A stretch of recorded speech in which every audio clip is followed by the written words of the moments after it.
In the news this morning, Omaha police continuing to investigate a shooting at a Metro Walmart. Plus, find out why all that you're putting out to recycle is piling up across the country. It's all part of 6 News Live at Daybreak for Tuesday, June 26th. Good morning. Thank you so much for starting your day off with us. I'm Cerise Cole. I'm Collin Ruane for Dave Zavolinsky. Want to get a check of the hour-by-hour forecast. Of course, a lot of people, especially those visiting town, want to know what they can expect for the College World Series. Yeah, I know. It's been a very long, drawn-out College World Series. Well, this morning, 2 people are dead after a 4-vehicle crash near Highway 50 and Tram Road. Well, initial investigation reports say a white 2007 Buick Terrazza was traveling north when it crossed the median and was hit by a black 2019 Chevy Silverado pickup headed south. Both cars were totaled. 2 other vehicles sustained minor damage. The adult male driver of the Buick and his adult female passenger were both pronounced dead at the scene. A 5-year-old girl from the Buick was taken to Nebraska Medicine. The extent of the child's injuries are not known.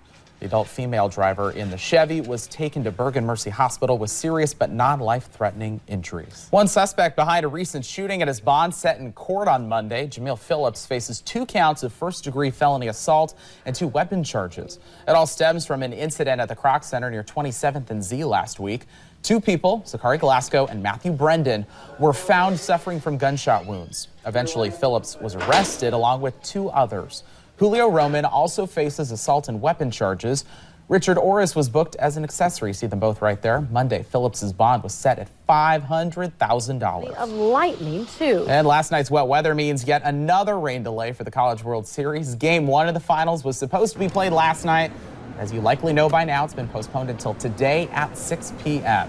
And for years, we have been told about the need to recycle. Yeah, and while no one will disagree with the importance of that goal, much of the trash that we put out for recycling has been piling up in this country, all because of a big policy change half a world away. Americans recycle about 66 million tons of stuff a year, but now all that effort may be going to waste. That's because China stopped accepting the majority of our recyclables. The U.S. used to ship 4,000 shipping containers full of recyclables to China each day. But that stopped on January 1st after China launched an aggressive anti-pollution push, cracking down on what it calls foreign garbage. How much in total did you send to China last year? 100 to 120,000 tons. And this year? 0. Ultimately, when it's all done, the homeowner is going to pay for that. The Chinese government now bans the imports of 24 types of scrap, including some paper and plastic. And it's a decision that's creating new problems here at home. Now recyclables are piling up with nowhere to go. Nationally, consumer recycling bills are expected to jump $2 to $4 a month. And experts caution, even then, paper and plastic in the U.S. will continue to pile up. Well, meantime, police are looking into whether a gunman who killed a California firefighter and hurt another ambushed them when they responded to an emergency call of an explosion. Long Beach firefighters responded to an explosion and fire at a Long Beach senior home. Hired terrorists drive Harley Davidson to shift some production overseas. The Milwaukee motorcycle maker is making the move after the European Union spiked tariffs on U.S.-made Harleys. European customers would be paying about $2,000 more for imported bikes. The EU's higher tariffs are a response to President Trump's tariffs on steel and aluminum. In a statement, Harley-Davidson says, quote, the move represents the only sustainable option. New this morning, new home sales surged in May. According to the Commerce Department, new home sales jumped 6.7% last month. New homes sold at a seasonally adjusted rate of $689,000, up from $646,000 in April. That's the highest level since last November. Sales in the South were responsible for a bulk of the transactions with 17.9% growth. That's impressive. Meanwhile, new home sales were unchanged in the Midwest and sales dropped in the Northeast and West. Experts say although sales growth is strong, construction is still running below historic averages. About 2.7% of homes are being built for every 1,000 Americans.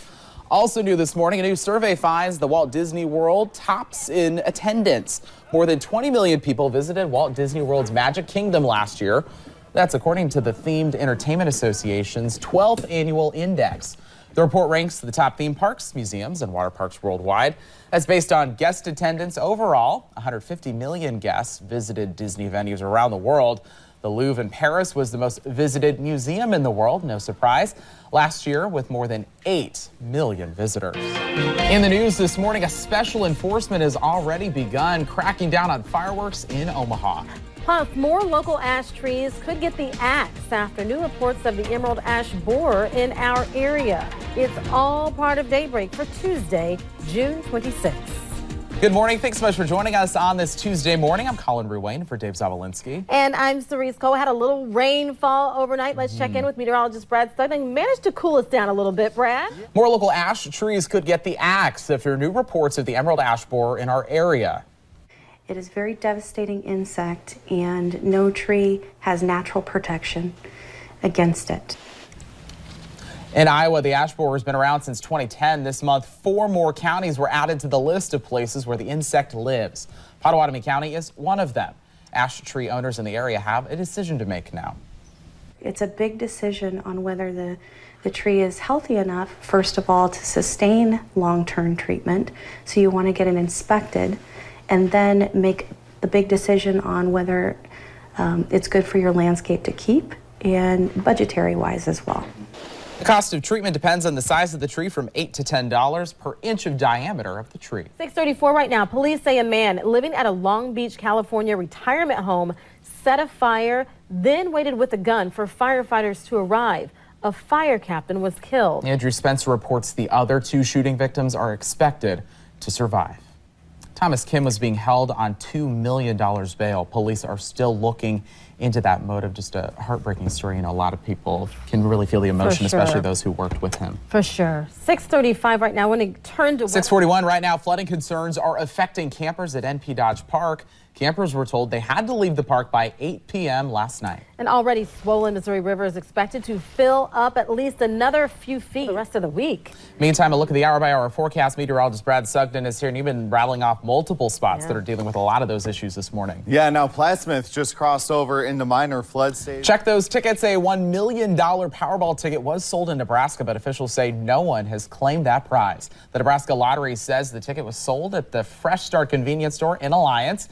It matched the first 5 numbers drawn Saturday night, but not the Powerball number. Those numbers were 16, 29, 43, 45, and 56. Winning Nebraska Lottery tickets expire at 180 days after the drawing. I'm sure a lot of Alliancers, is that what you call them, are checking those tickets this morning. Well, big news involving the owner of WOWT NBC Omaha. Gray Television announced Monday a $3.6 billion acquisition of Raycom Media. That's right. With 142 stations, the deal would make Gray Television the 3rd largest television broadcast group in the country.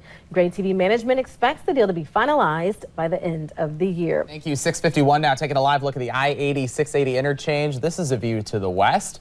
Things not looking too bad in Omaha right now, but we do want to let you know of a couple issues that we're just getting into the newsroom. 84th and Platteview, reports of an injury accident. Also 72nd and Centennial in Papillion. Lights malfunctioning down there, so if your commute takes you to either of those places, be prepared for some slowdowns. Meantime, local breaking news this morning. Omaha police are still investigating reports of shots fired at the Irvington Walmart. Police cars and police tape could be seen at that area. It appears a fight began inside the building and progressed out into the parking lot. That's where shots were fired, and then another fight began. Suspects drove away and were caught at 108th and Corby. No one was hurt during the fight. The investigation is still ongoing. This is the same Walmart where a woman was murdered in the parking lot. That happened back in April. This morning, 2 people are dead after a 4-vehicle crash in Sarpy County near Highway 50 and Schramm Road. Initial investigation injuries. A body found in a North Omaha home yesterday morning has now been identified. Officers were called to a house near 28th and Laurel for a call known as a nature unknown report. There they found Wesley Brayman dead inside the home. Investigators are treating this as a homicide. Neighbors tell 6 News they were shocked it happened here. There will be a prayer walk for Brayman today.